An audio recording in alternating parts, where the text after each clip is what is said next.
Well, welcome back. Sorry we missed the lunch for those of you who came to lunch with me, but I was stuck in the Eurostar on the English side, I have to say, so I put the blame on Brexit, but what can you expect from a frog? And then the train in Cambridge would not open its doors, so I think this was really a conspiracy by either jihadists or Shias or CIA or Putin or whatever, but finally it worked. Last time we sort of dealt with the Al-Qaeda attacks on 9/11, and also the copycat attacks in Europe. Is that right? This is where we went to. Did we talk about Iraq also? More or less we start. So maybe okay. So let me start with the Iraq. So as I mentioned earlier on, for bin Laden, this 9/11 issue was also a means to set not the record straight, but the calendar right, and to substitute the new Hijrian millennium to the third Christian millennium. This was an event of unforeseen magnitude. At the time, people were watching TV. Everybody looked at it time and again. And for, I believe, at least 5 years, people in my business would not do anything in mid-September because we would be summoned everywhere in the world to not to celebrate, but to discuss the anniversary of 9/11 and make plans and reevaluate everything and the like. And then it faded away, but it took some time. And actually, just like the Afghan jihad and its sequels had their momentum in the 1980s for the jihad and the 1990s for the copycats in Algeria, in Egypt, in Bosnia, and in Chechnya. By the same token, Al-Qaeda had its momentum, I would say, more or less between 1998, i.e. the attacks on the American embassies in Tanzania and Kenya, and the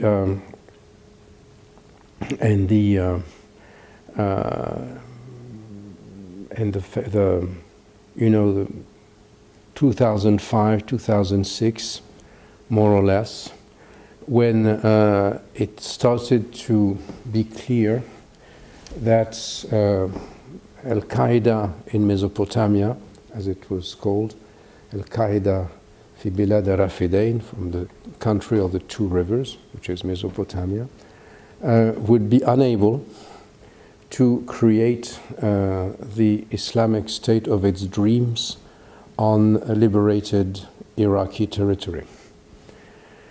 And but from then on,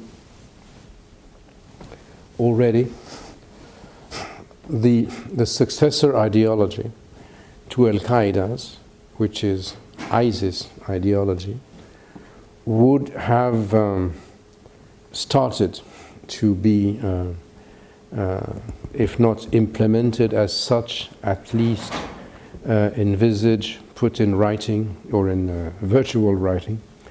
And so while there were still Al-Qaeda manifestations, though bin Laden was killed only in 2011 and Ayman al-Zawahiri this summer in 2022, while he had taken shelter one more time in Kabul, where the Taliban had come back one more time.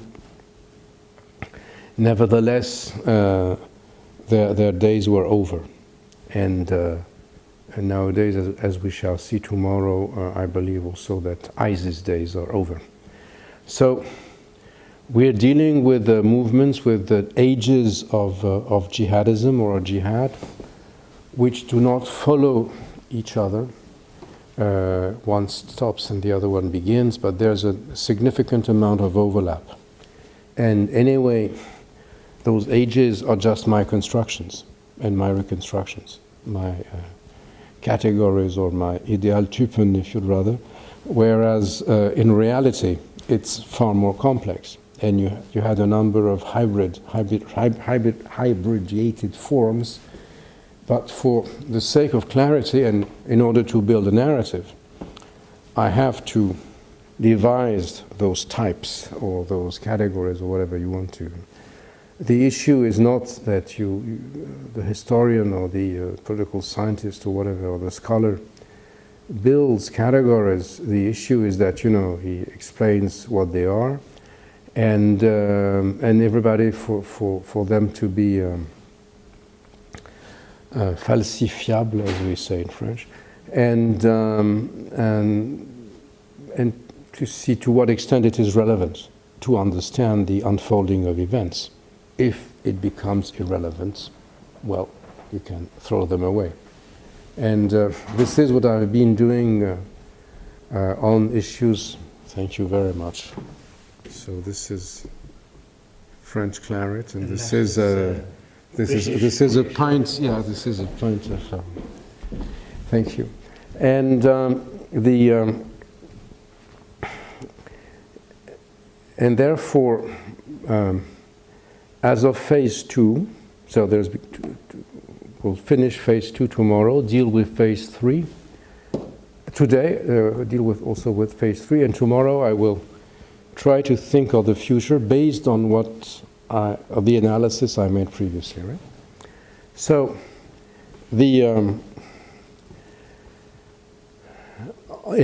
March 2003, sorry. So George W. Bush, and Tony Blair bring together their so-called coalition of the willing to launch the war on terror against Saddam Hussein. As our British friends know, the matter was, as you said in this country, a word I learned at the time, sexed up, and which was not too good for the future fate of Tony Blair.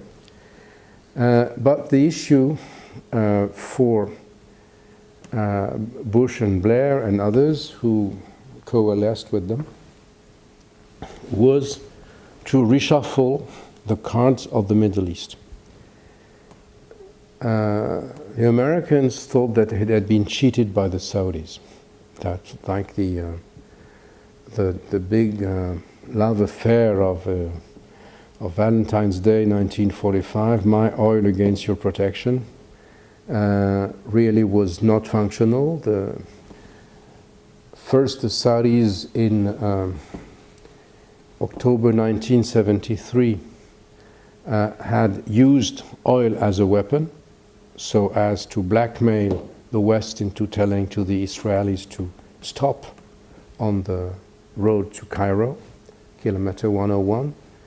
And but this, at the end of the day, was not that bad for the US, because when oil prices skyrocketed, the Bush family was happy.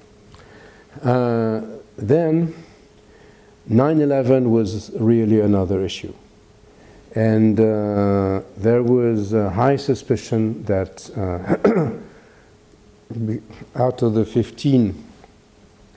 19 hijackers, there were 15 Saudis, and that those Saudis could have thrived in the kingdom only because, if not the king himself, at least significant elements or members or power circles within the royal family, or within the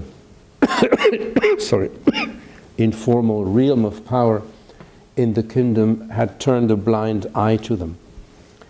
That the kingdom was so keen on boosting the Puritan Wahhabi people, because he thought, and clerics and scholars, because he thought that, as he had been in great danger when the Grand Mosque was overtaken in 1979 by the super radical clerics and their disciples, then he had to use the Wahhabi establishment as a bulwark against them to protect its back.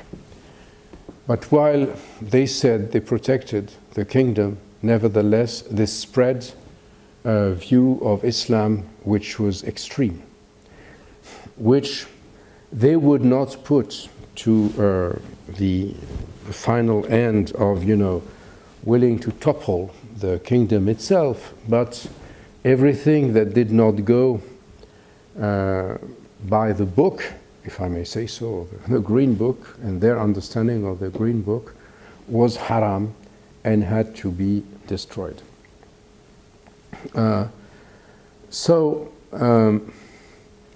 Therefore, there was a very strong feeling in the Bush administration that Saudi Arabia had to be punished, and that the whole foundation of the political and economic balance of the Middle East, as founded in the St. Valentine's Day Pact, the Quincy Pact of 1945, had to be replaced by something else. This something else, as I mentioned, was what had been already advertised in the Beltway, inside the Beltway, by Iraqi exiles who told the neocons, who were so prominent in the Bush administration, that the only way to secure the Middle East for US interests and by the same token to secure Israel was to topple Saddam Hussein. What did Saddam Hussein have to be like in this issue? Saddam Hussein was a Sunni. He was definitely someone who was interested in mischief, and he had invaded Kuwait, and so on and so forth. So there would be no love lost on him.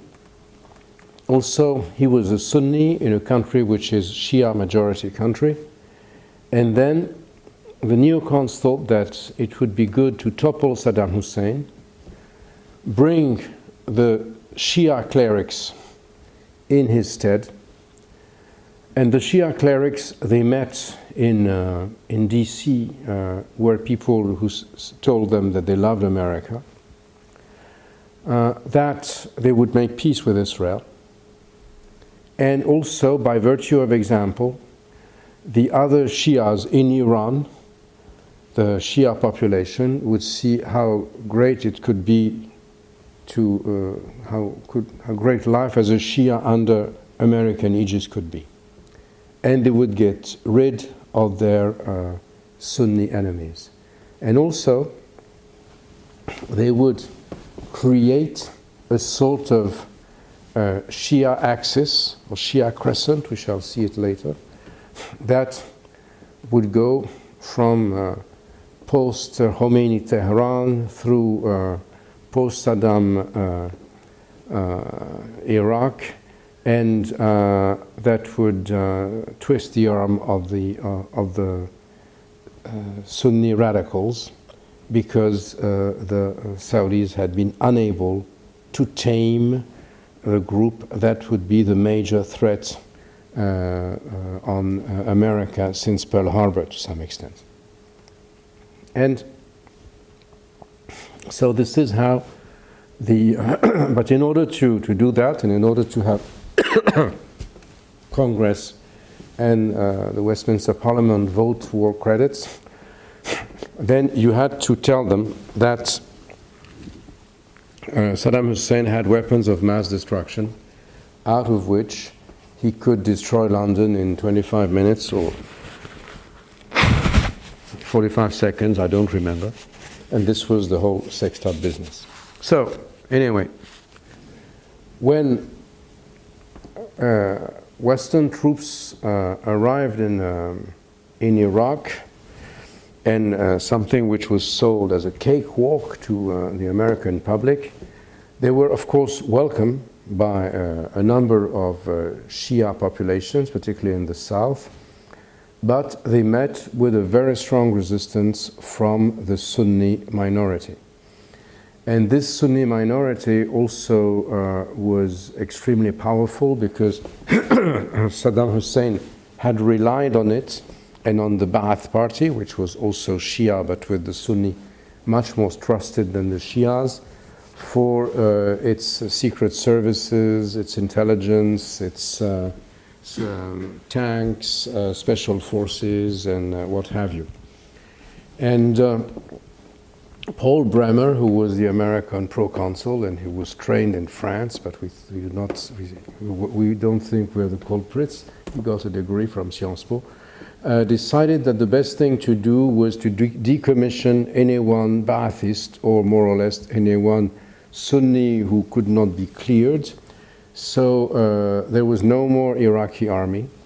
And so they all went in hiding with their weapons, with their networks and everything. And they converted from Ba'athist, even though Saddam Hussein had put a lot of water, if I may say so, in this Ba'athist wine, had written Allahu Akbar on his flags when he was fighting Khomeini, so that Khomeini would not have the monopoly of the religious discourse. And proud, bareheaded Ba'athi women had to wear a veil and so on and so forth. But nevertheless, the Ba'ath party retained some ideological influence. The veil was only a superstructure, if I say so. Now, away with Ba'ath, what you had that all those groups sort of started to espouse a very radical view of Sunnism, which was extremely anti-Shia. But first and foremost, before it turned so anti-Shia, it was strongly anti-American. And in the aftermath of the attack, those former Ba'athist people had liaised, Sunni Ba'athist people had liaised with Al-Qaeda, which had created this subsidiary that I mentioned earlier on in Iraq, Al-Qaeda in Mesopotamia, and the combination of ideology and specialization in attacks and counterinsurgency or insurgency from the former Saddam Sunni people led to a very bloody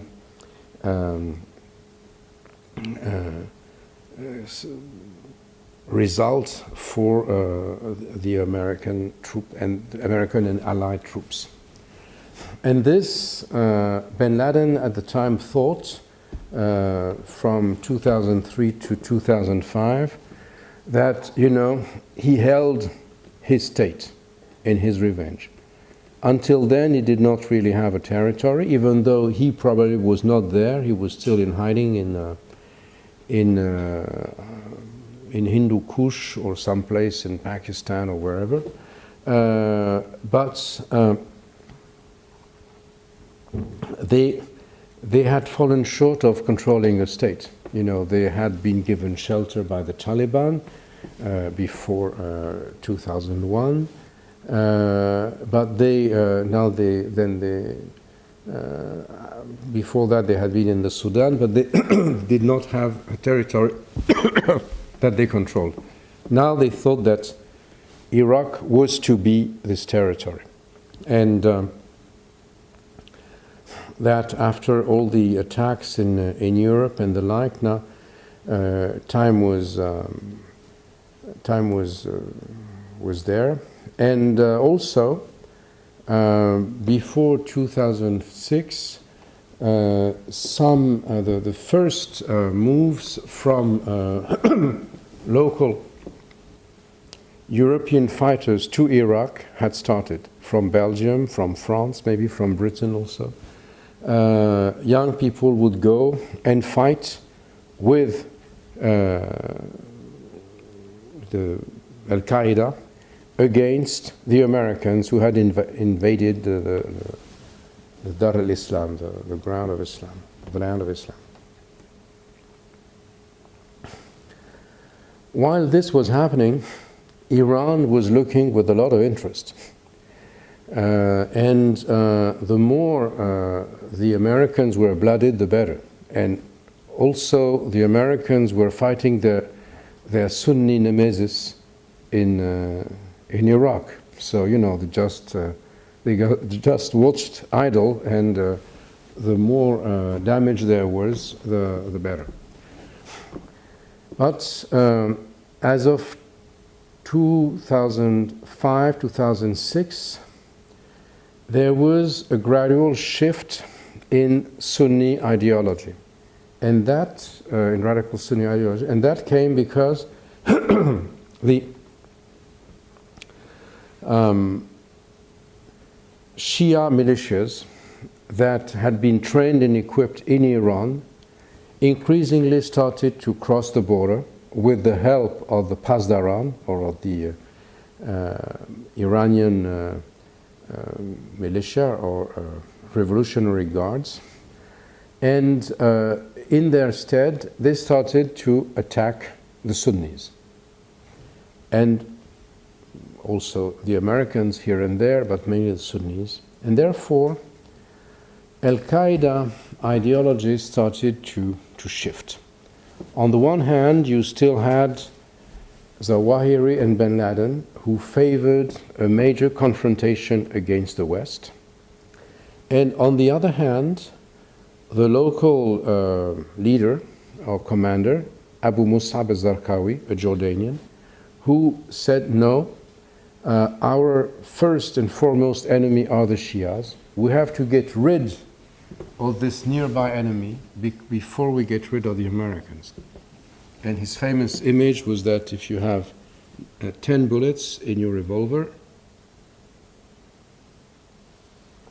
save one for the infidel at the end, but keep the first 9 for the Shias.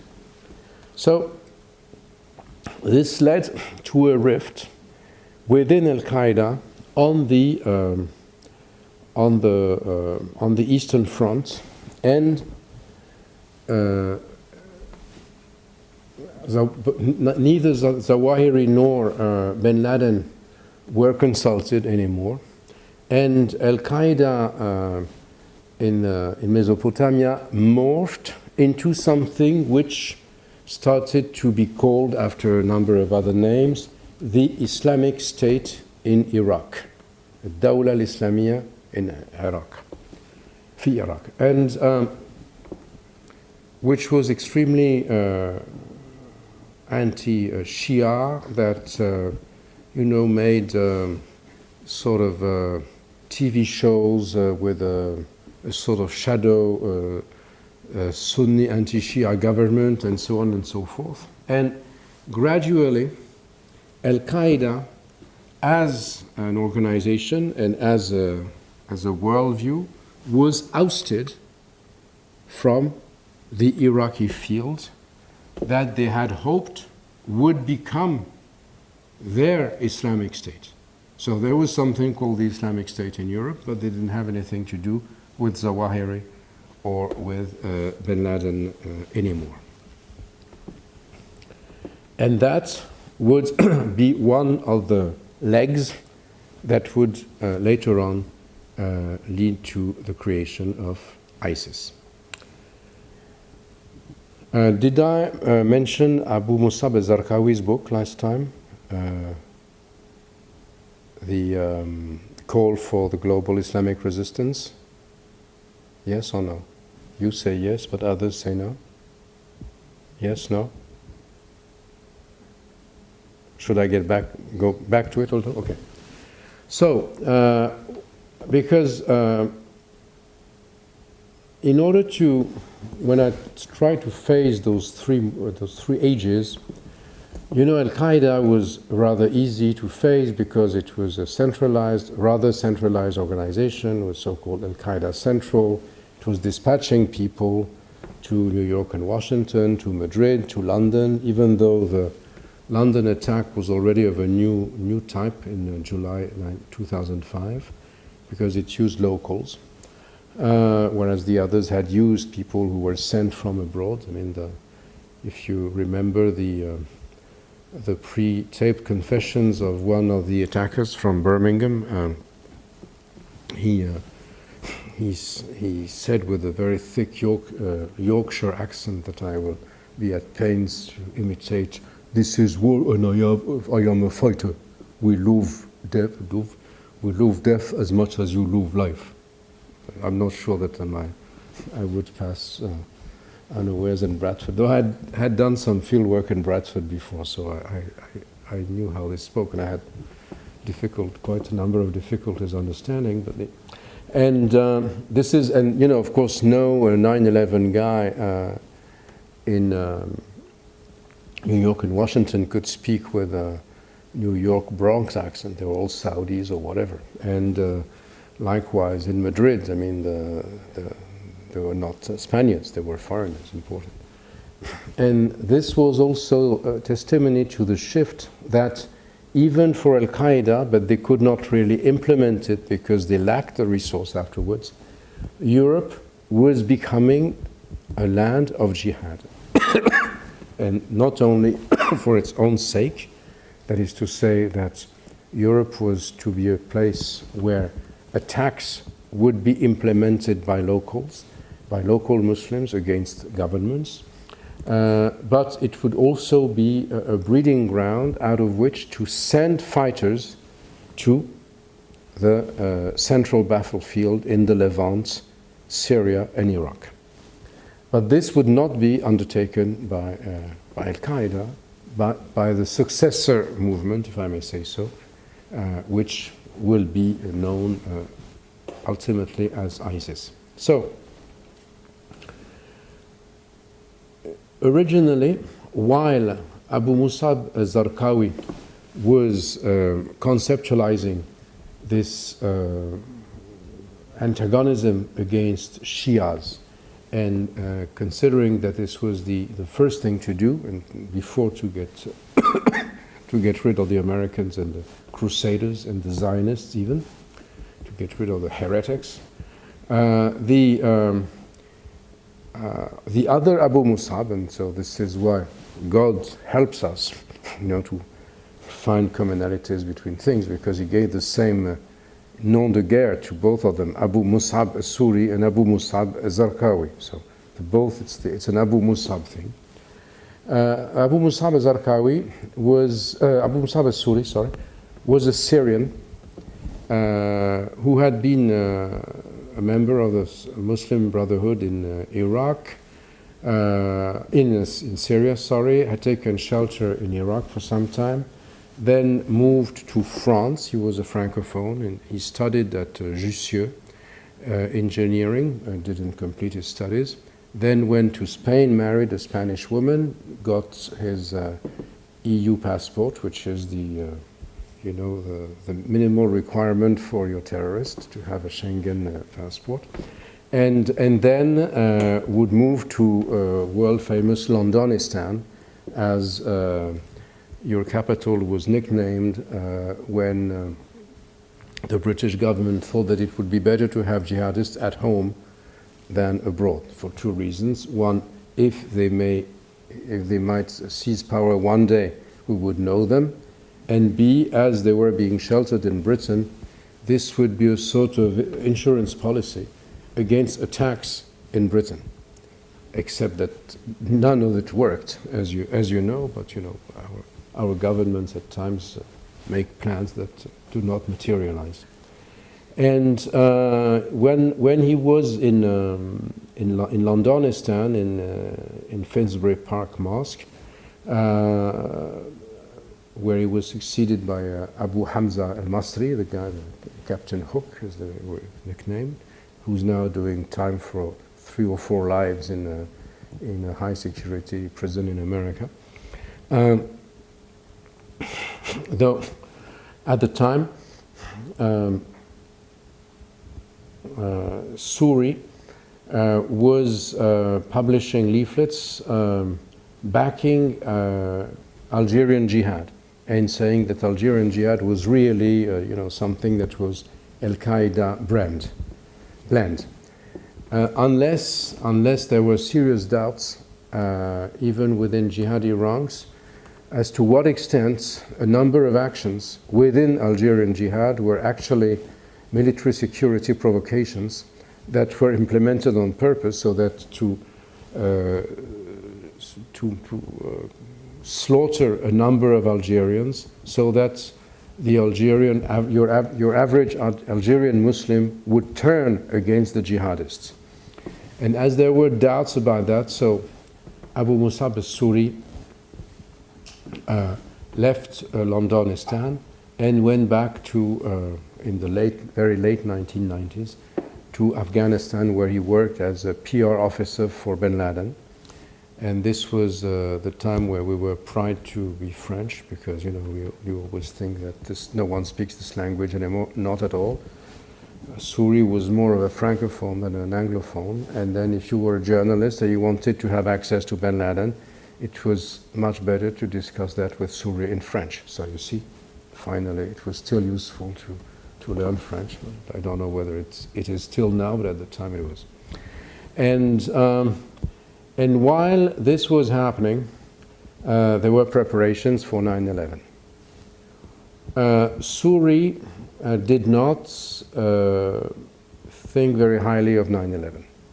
He thought that this was a mistake, that this was all bin Laden's hubris, that, of course, it was of a media magnitude that had never taken place before, that it could definitely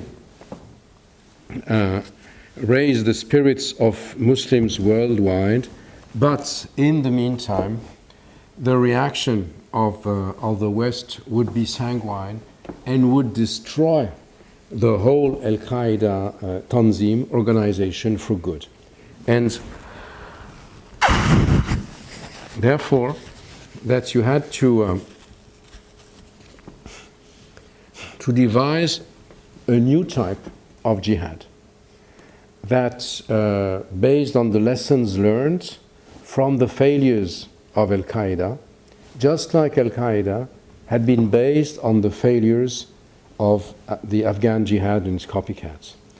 Like, for instance, Jihad number 2 decided, Al-Qaeda, that you had to give priority to the faraway enemy, i.e. America and the like, so as to to show the Arab or the Muslim masses that the West was not powerful, that you should not fear it, and win the media war that Khomeini had so astutely won in with the famous 1989 February 14 Valentine's Day fatwa.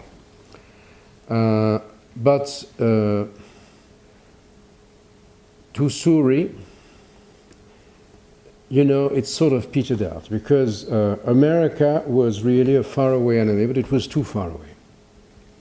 The Atlantic was too difficult to cross. Security was at its highest. And also, America did not have the same configuration or the same social and immigration dimension as Europe. There were Muslims in America, not many.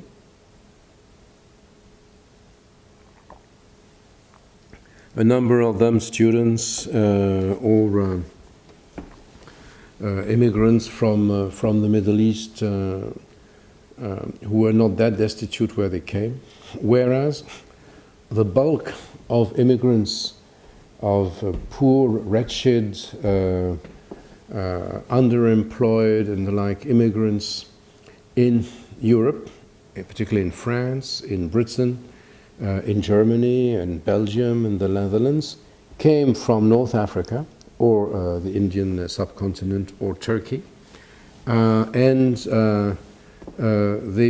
Many were born there. They were not satisfied, and they started to pay attention to Salafi and anti-Western preaching, whereas they themselves were children of the West. They were born in the West. They had Western citizenships, and so on and so forth. So he sort of refocused from the faraway enemy to the enemy in between, i.e. in between America, which was too far away, and the local despots whom no one cared about, and thought that you should focus attention on the West and attack Europe, not necessarily with attacks of the 9/11 magnitude, but rather daily routine murders that would soothe a feeling of revenge in the majority population, that would then persecute Muslims, start pogroms, then local Muslims would rise under the banner of the jihadists, there would be civil war, and at the end of the day, of course, Allah would grant victory to His faithful. So this civil war theory did not base itself on an organization that was pyramidal, or which was Leninist to some extent, as was the case for bin Laden. On the contrary, it was network-based, and to a Frenchman, it was something which resounded with one of the political theorists of the post-1968 period, Gilles Deleuze, who actually taught in Jussieu at Vincennes, but he was more or less known where Souris took his engineering classes. Because when I thought about that originally, I said, well, Deleuze could never have gone into an engineering school.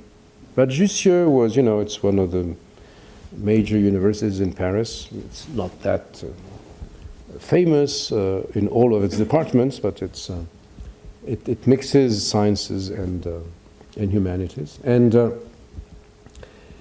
I learned recently at a sort of a meeting with intelligence people who were telling what they knew about declassified sources that Souris, which I had never known, studied in Jussieu.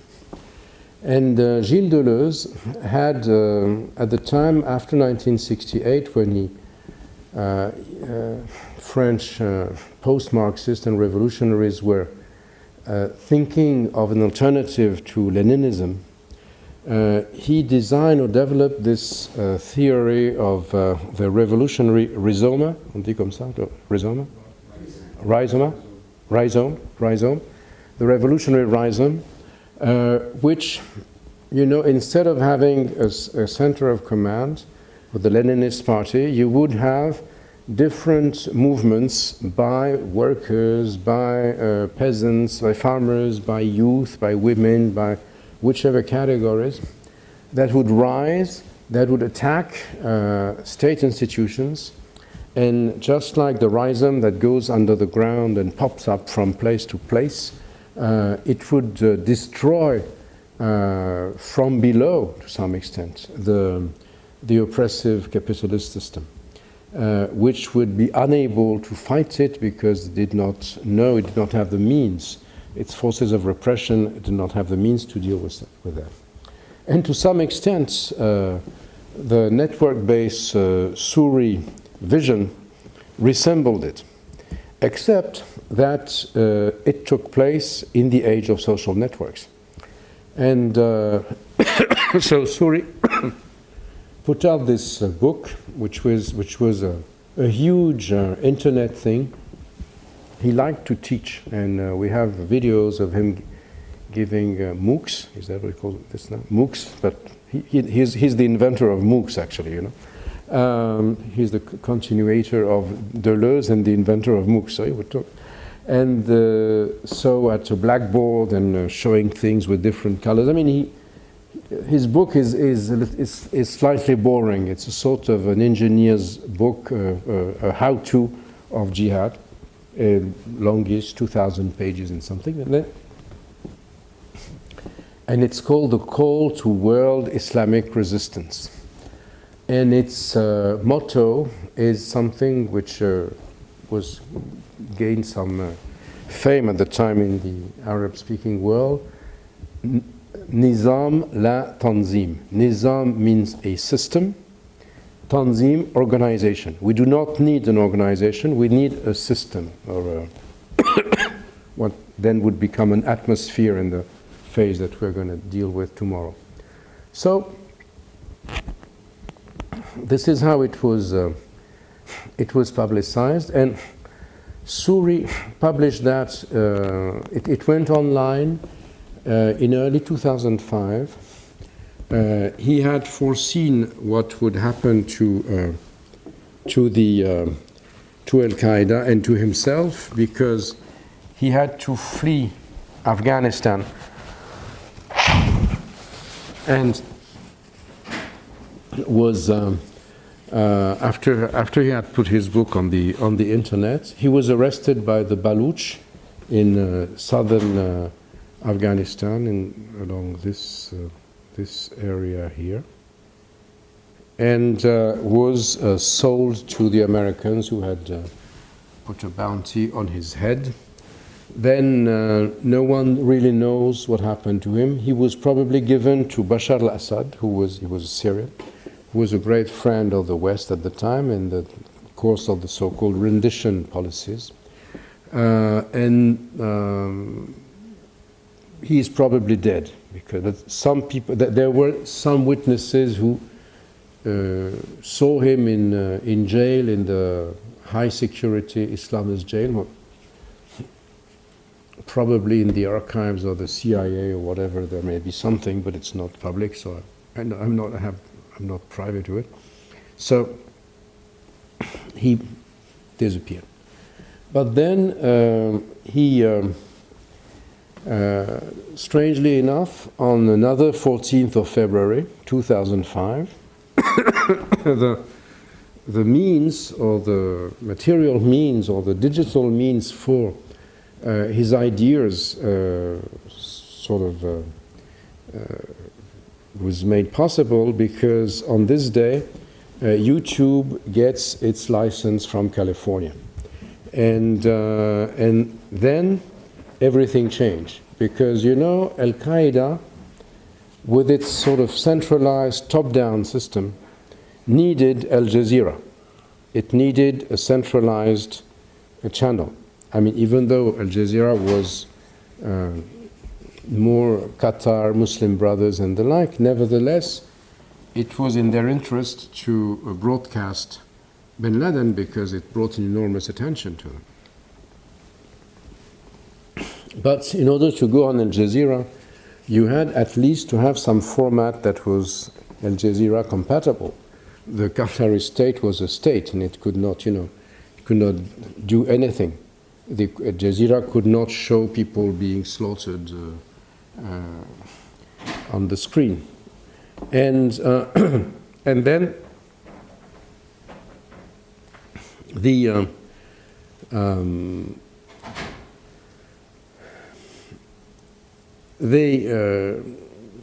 Suri's disciples used YouTube, used social networks, and the same was true also in Iraq, in order to disseminate images of violence, images of horror, that then would reach out to a number of young people, and also give a representation of what was happening in the Middle East at the time. Now, then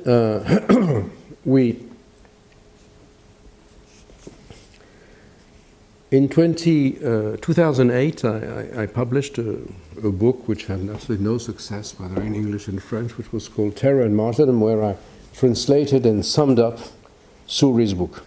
But at the time, no one took it really seriously. It would only come out later when the Arab Springs did not materialize in terms of their promises and opened in a number of countries, and first and foremost in Syria, a territory where the disappearance of the state and its instruments of repression, after it had given way to a sort of parenthetical moment of freedoms, of public freedoms, was caught between the hammer and jihadists and the anvil of repression. And so I'm not going to focus on the Arab Springs now, but mostly on the issue of Syria, because this is where we will see. It also took place in Libya and the like, but Syria is the most interesting example because it is adjacent to Iraq.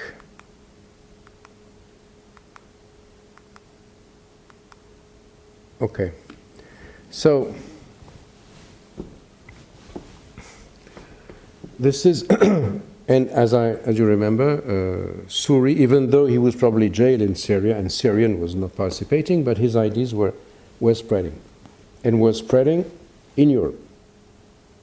And they would help bring all those kids, make the attacks, and go to the front. Now, in this map by my colleague Fabrice Balanche, you see what the upheaval looked like in Syria in the first year after it started. On the pink areas, here the Druze Jebel, the coastal area, Damascus, and this area here, are peopled largely, if not mostly, by minorities that backed the minority Syrian regime.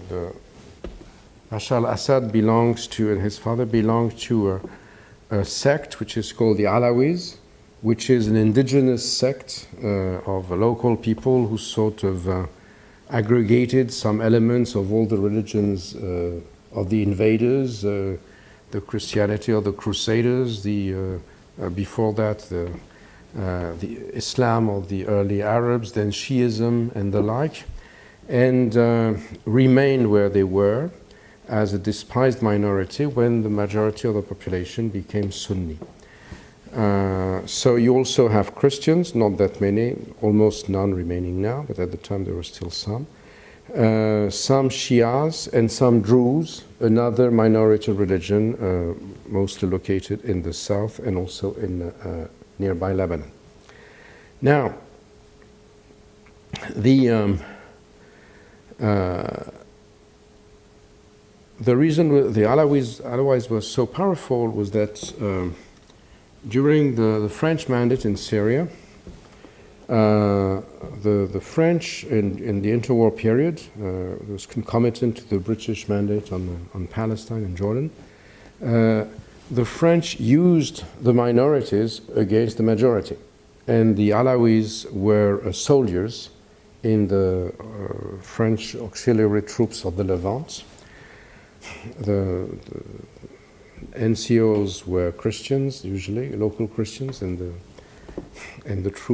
soldiers were Alawis. Then the French left, and the Syrian National Army was made of a huge amount of Alawis who became NCOs, then officers, and seized the military apparatus.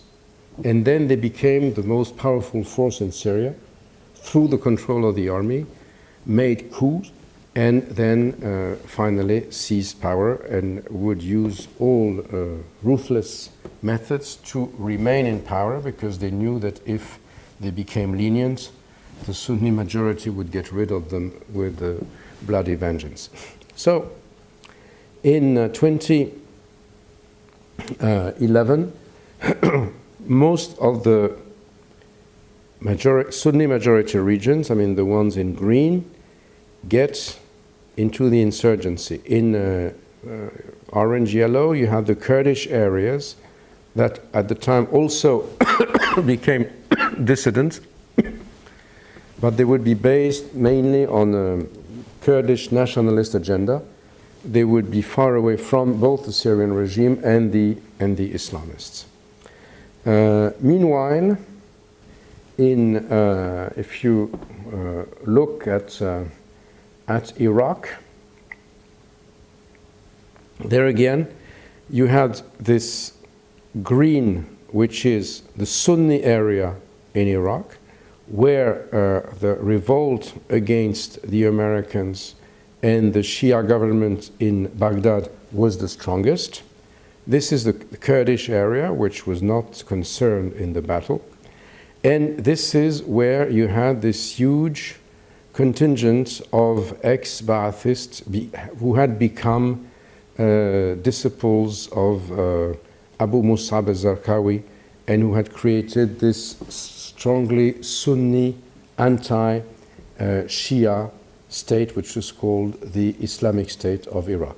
Okay, is that clear? So let me see if we should have I thought we had an image where both countries. No, it's not there. Okay, so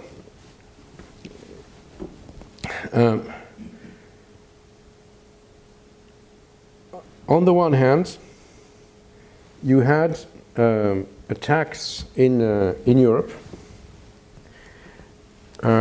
which, while the Arab Springs had started,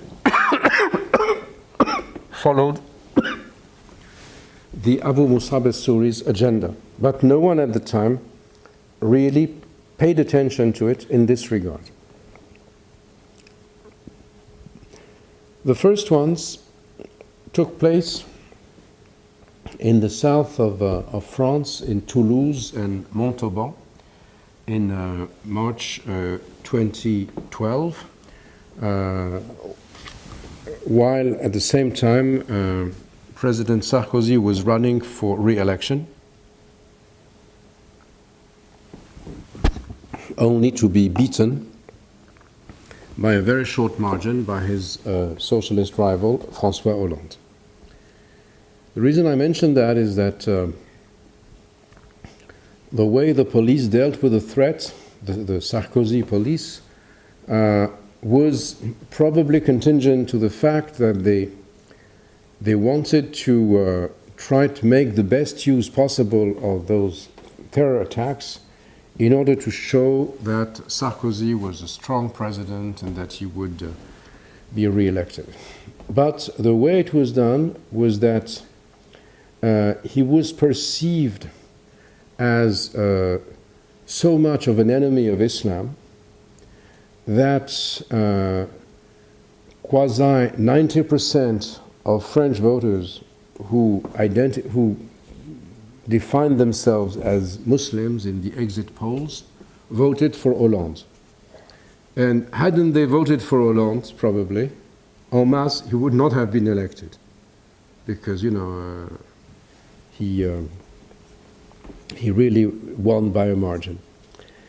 And people did not really pay attention. The police at the time said that the attackers were lone wolves, that they had no organization, they did not belong to Al-Qaeda, and it was true that they did not belong to Al-Qaeda. But What was not true was that they were lone wolves.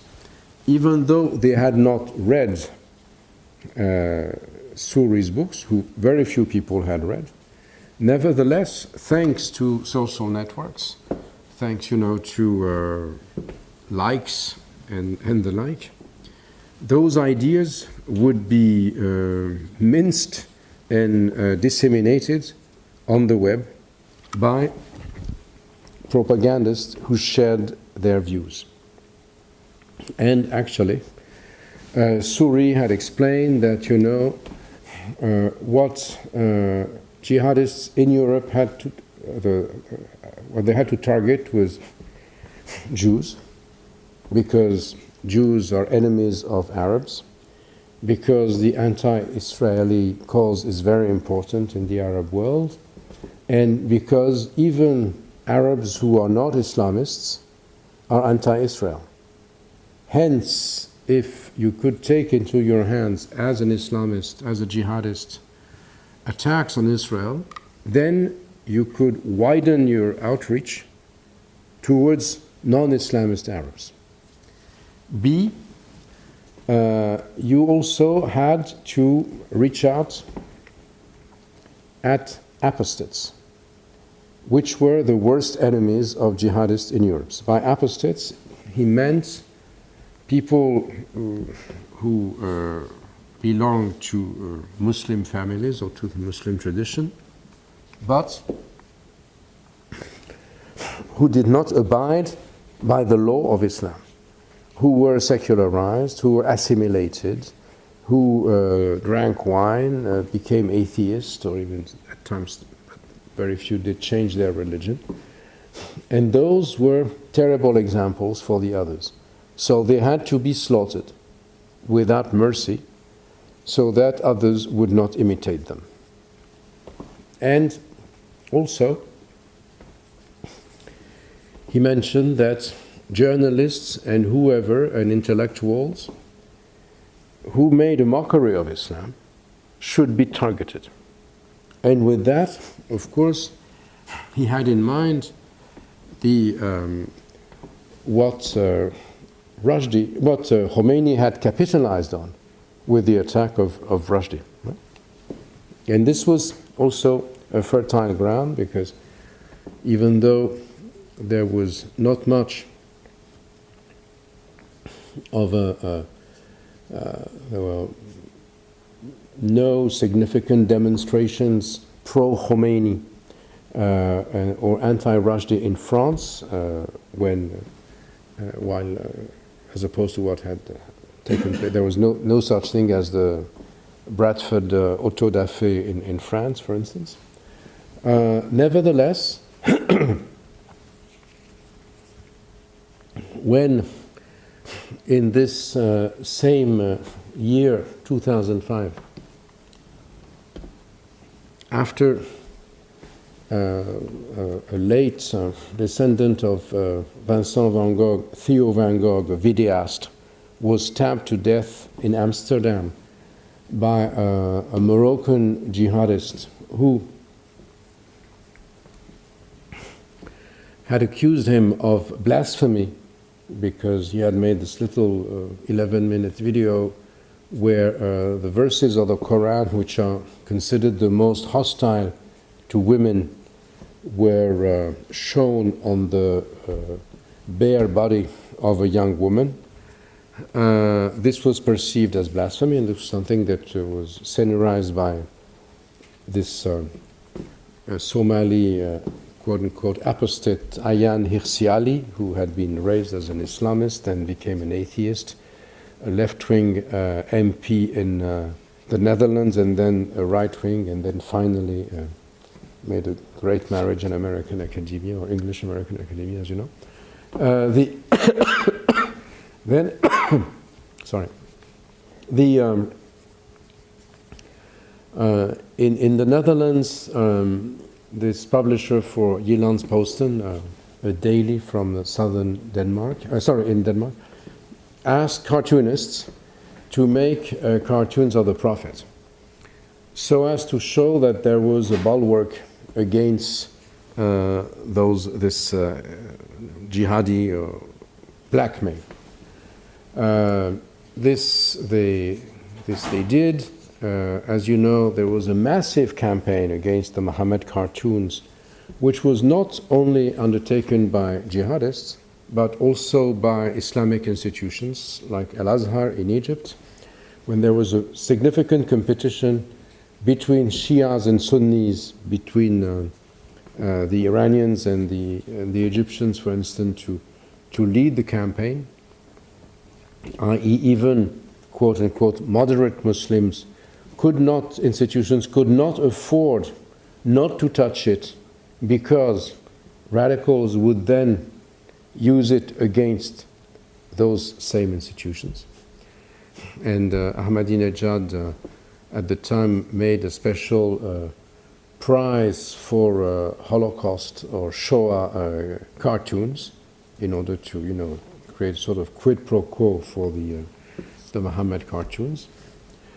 And that got some sort of a following in Europe, and also they were republished in the famous, or would be famous or infamous, French satirical weekly Charlie Hebdo.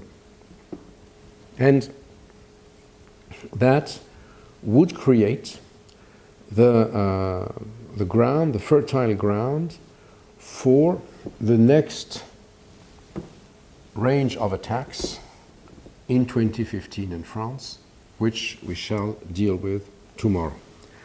But before that, let me turn to Syria. As of 2011, there was a significant support for the Arab upheavals in the West, and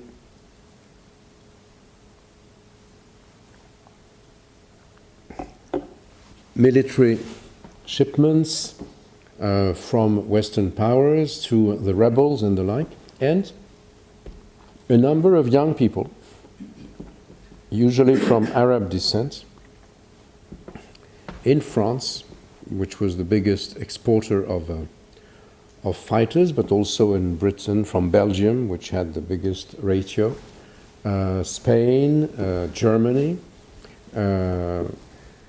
started to go to Syria as humanitarian workers, quote unquote. Many of them were not humanitarian workers, but went to fight for the sake of Islam with the Islamic rebels in Syria. And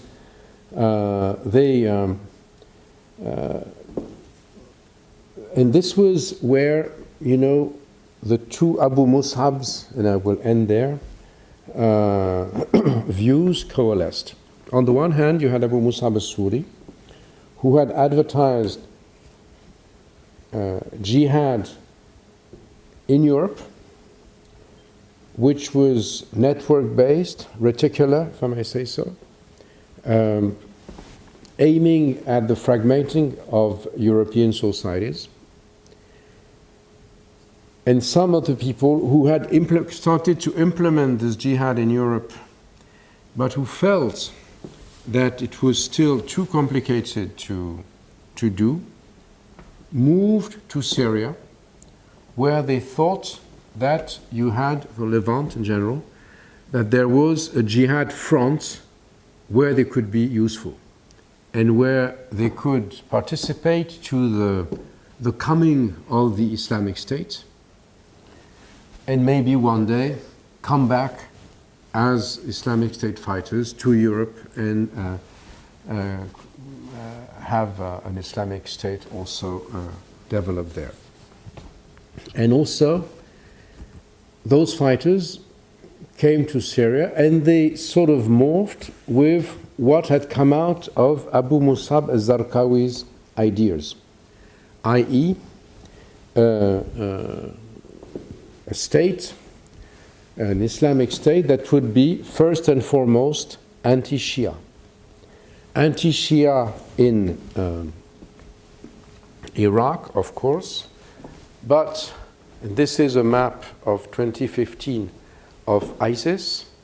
So you have, this is the border, the former border, the Sykes-Picot border that was bulldozed one day on TV on the social network, rather, on image, by a Chilean jihadist, was from Palestinian descent, but he was shown as such to show that, you know, the outreach of the movement was universal, who had bulldozed the border post to show that those borders were just imperialism and colonialism borders, and that the Islamic State was due to expand, to get over the borders of Iraq into Syria, into Lebanon, into, of course, wipe out Israel from the map, and then conquer the whole world in this same vision that I've mentioned to you last time when we discussed about